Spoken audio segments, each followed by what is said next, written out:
Et bonjour à vous, on se retrouve pour une nouvelle vidéo sur Hack the Box d'une machine qui s'appelle Knife, qui est considérée comme facile et c'est une Linux. Faut voir que les gens l'ont plutôt considérée comme facile, même si c'est pas extrêmement facile selon eux. On récupère son adresse IP, il y a eu plus de users que de root, et elle est pas très bien notée, mais on verra finalement si elle est bien ou pas. Comme d'habitude, on récupère l'adresse IP, on va l'ajouter à notre etc/host plutôt. Alors ça prend un petit peu de temps, je ne sais pas pourquoi. Voilà, knife c'est la 110.10.10.242 knife.htb. Et une fois qu'on a fait ça, on peut lancer un nmap. Donc moi c'est un alias que j'utilise qui s'appelle scan, mais qui fait un nmap-a -p- minrate 5000 avec le nom de la box en paramètre ici knife.htb. Qu'est-ce qu'on a? On a deux ports qui sont ouverts. Alors là, vous voyez qu'il y a plein de ports, mais en fait, ils sont filtrés, c'est juste des faux positifs. On a deux ports ouverts, un port SSH, bon, sur lequel on ne va pas pouvoir faire grand-chose. Si vous avez regardé les autres vidéos, vous commencez à me connaître, et vous saurez que j'aime bien à chaque fois, quand même, tester, voir si on peut se connecter en utilisant un mot de passe ou pas, ou si on a besoin d'une clé privée SSH. En l'occurrence, on pourrait avoir besoin d'une clé SSH, mais on peut également se connecter avec un mot de passe. Ça nous donne une petite info supplémentaire sur ce qu'on pourrait chercher potentiellement sur le site web. On a également un numéro de version d'Apache, qui est 2.4.41. Vous pouvez aller faire vos petites recherches, mais normalement, il n'y a rien qui est exécutable, enfin rien qui est exploitable au niveau de cette version, ou alors rien de très probable, de très utilisable au niveau ici de notre box. Et on peut voir le titre de HTTP, c'est Emergent Medical ID. Ok, bon, pas plus d'informations que ça. Ici, j'ai lancé un petit fusing de directory avec FUF pour vérifier, pour vous montrer qu'on ne trouvait pas grand-chose. Alors, je ne l'ai pas fait jusqu'au bout, mais je crois que je l'ai laissé jusqu'à 200 000 itérations. Bon, il a trouvé que le index.php, qui est la page de base.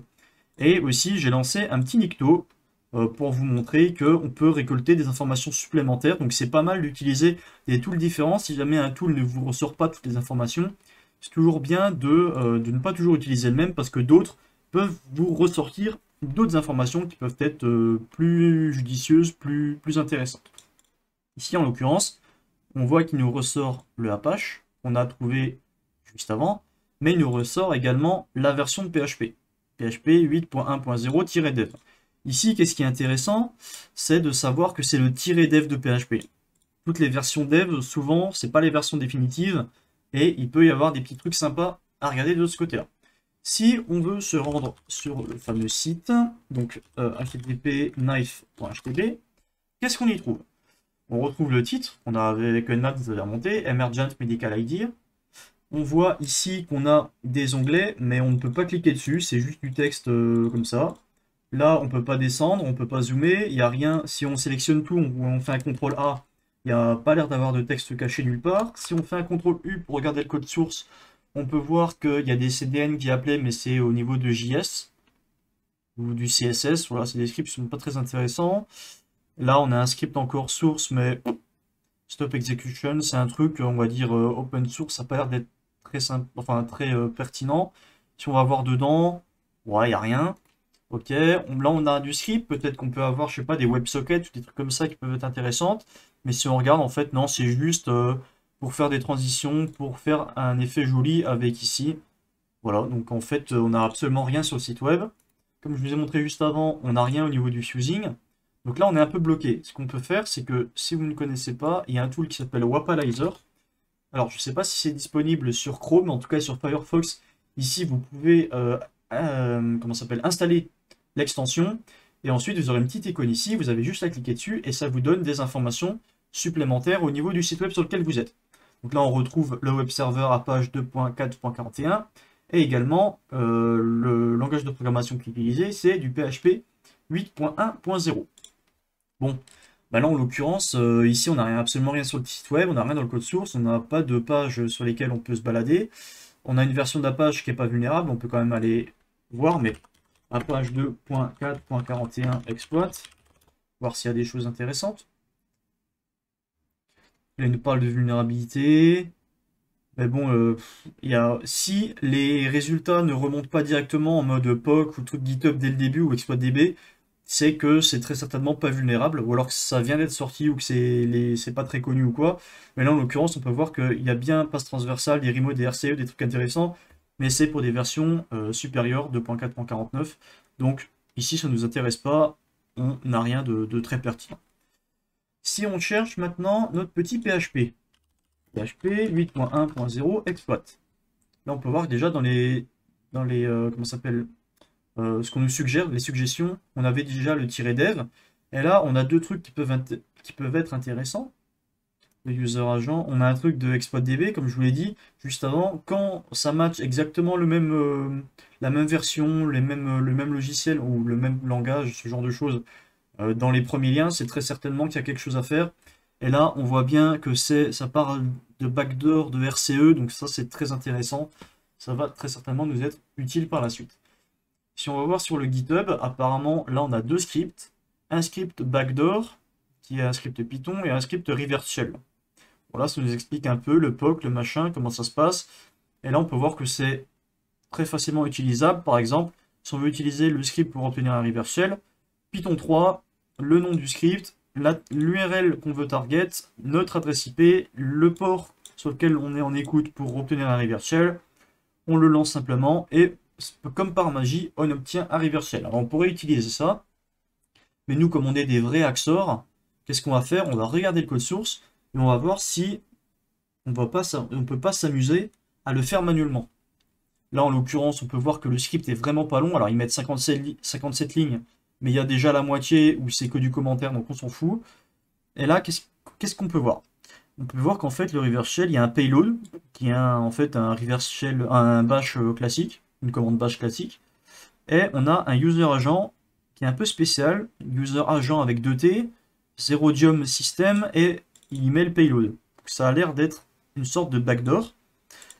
Et là, en fait, tout ça, c'est uniquement les options. Donc, en fait, on peut voir que le reverse shell, c'est deux lignes, en fait. Donc, ici, ok, c'est intéressant. On comprend un peu mieux comment ça se fait, comment c'est fait. Et on peut voir aussi le mec qui a fait ce script a un blog sur lequel il explique un peu plus de choses. Et si on se rend dessus, il va nous parler un peu de la fameuse backdoor qui a été introduite dans PHP 8.1.0 dev. Et là, il nous raconte un peu l'histoire. Donc en fait, c'est un mec qui a réussi à intégrer, enfin à modifier le code source, à push quelque chose pour en fait insérer une backdoor. Et la backdoor, qu'est-ce que c'est? Si on regarde au niveau d'ExploitDB, là également c'est un script. Il nous dit que en fait la backdoor, c'est simplement que si on rajoute cette chaîne de caractères là avec la commande qu'on veut exécuter au niveau d'une requête web, alors la commande sera exécutée. Voilà, c'est une backdoor extrêmement simple. Ça, on peut le faire manuellement avec burpsuit. On peut directement ajouter un nouveau header et exécuter les commandes qu'on veut. Bon, on va essayer de le faire manuellement. Première chose à faire, on lance burpsuit. Si vous ne l'avez pas, vous l'installez. Moi, j'utilise Foxy Proxy qui nous permet de directement setup des proxys et c'est beaucoup plus rapide de sélectionner le proxy qu'on veut plutôt que... Parce que si vous ne l'avez pas, vous devez aller dans les settings. Une fois que vous êtes dans les settings, vous allez dans Proxy. Hop, settings.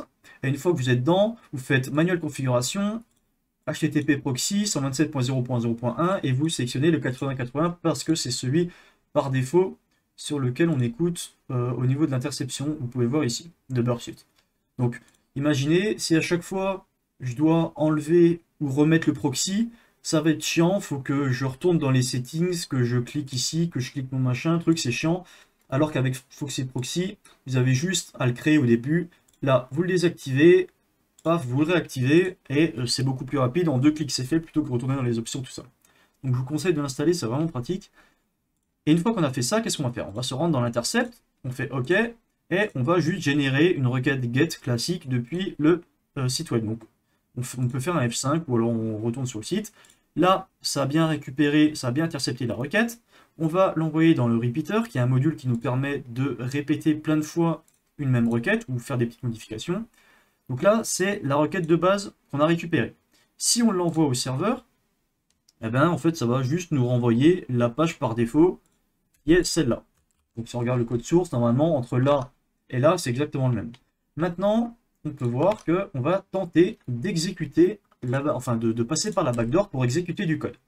On a vu ici que ça utilisait user agent avec 2T, 0 job system et entre parenthèses, en n'oubliant pas les guillemets, enfin les simple quotes, la commande qu'on va exécuter et ensuite on ferme la parenthèse et on n'oublie pas le point virgule.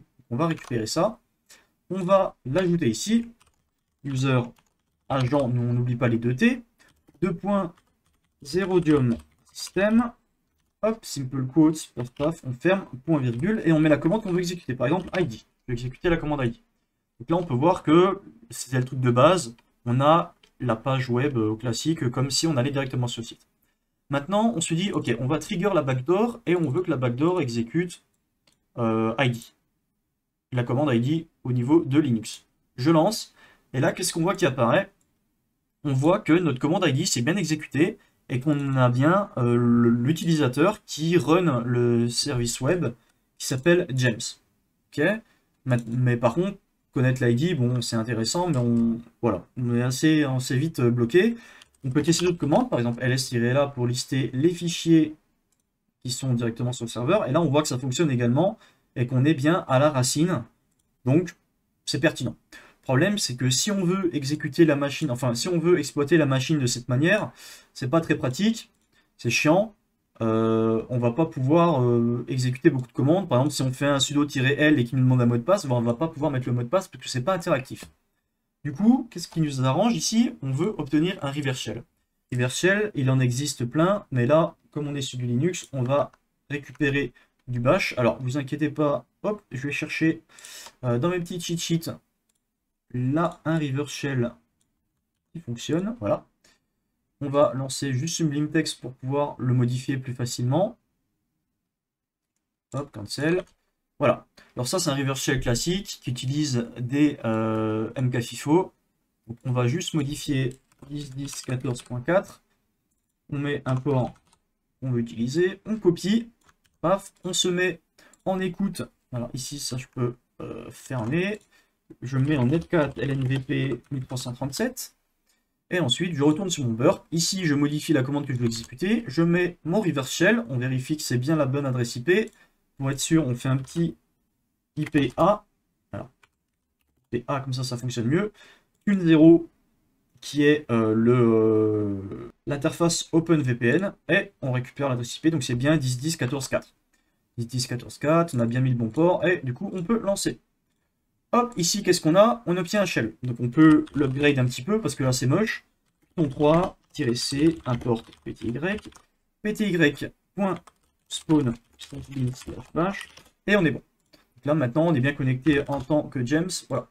On peut commencer à faire un petit peu d'énumération. Par exemple, essayer de trouver ceux qui ont les binaires qui ont les bits SUD pour voir si on peut rien exécuter en tant que root. En l'occurrence, là, tous les snapcores, ça ne nous intéresse pas. Peut-être qu'il y en a d'autres qui peuvent être utiles. Alors, spoiler, il n'y en aura pas. On va attendre la fin, mais il n'y aura rien d'intéressant. Voilà, sudo, pkexec. Alors, pkexec, si c'est une machine qui est assez vieille, pkexec, à mon avis, n'est pas fixe et peut être encore vulnérable. Donc, c'est possible de passer par là, mais on va dire que c'est pas la solution qui a été développée par le créateur de la box, donc on va s'en passer. Donc ici, on a reverse shell, ok, on peut tenter un sudo-l. Ah, et là, c'est intéressant. Pourquoi? Parce qu'on peut voir que en tant que root, sans avoir besoin de rentrer de mot de passe, on peut exécuter la commande suivante. Donc en fait, user bin knife. Knife, qu'est-ce que c'est? Ben, on va voir. Hop, je fais sudo knife. Et là, qu'est-ce qu'on a? On a des choses, ok, knife, knife. On peut voir en fait que c'est LED du binaire. Error, you need to pass subcommande. Là, il y a quelques commandes. Et là, il nous liste toutes les subcommandes, les sous-commandes qui sont disponibles. On peut voir qu'on peut gérer des ACL, on peut interagir avec Azure, Bootstrap, des trucs de clients, on peut configurer des choses. EC2, donc on peut faire aussi de l'Amazon Cloud. Ok, il y a pas mal de choses. Et là, on voit un truc qui peut être vraiment très intéressant, qui c'est exec commande. Ok, mais par contre, avant de commencer à tripoter un peu ça, knife, qu'est-ce que c'est? À quoi ça sert? Alors, ça, je peux quitter. Paf, paf, paf. On peut directement aller voir sur Internet, par exemple. Aïe, qu'est-ce qui se passe? Ah oui, ça va être chiant. Faut que j'enlève. Non? Qu'est-ce qu'il me fait? Je vais enlever le burp, ce sera plus simple. Alors, attendez. Knife, par exemple, binary, et très certainement, on aura des choses par rapport à ça. Là, il y a la documentation, Chef Software. On peut aller dessus.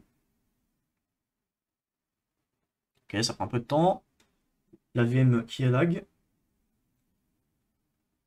Ok, on arrive là-dessus. Donc, on voit Knives. Donc, c'est un outil en ligne de commande qui permet...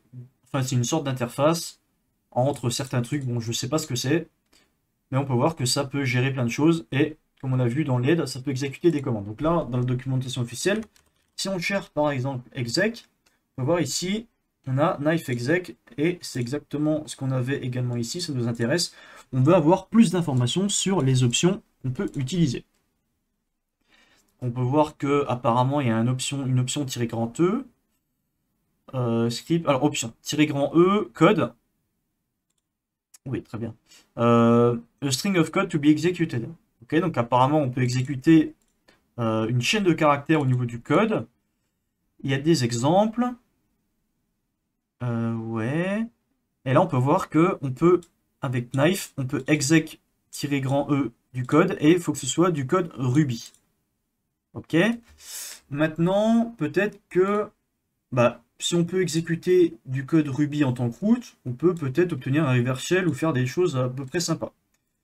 Si on va sur GTFO Beans, qui est un site qui permet de référencer plein de binaires qui peuvent être utilisés pour faire de l'escalation de privilèges sous Linux, et qu'on cherche par exemple au hasard Ruby, on va dessus, on va sur le binaire, et on peut voir qu'on peut pop un shell.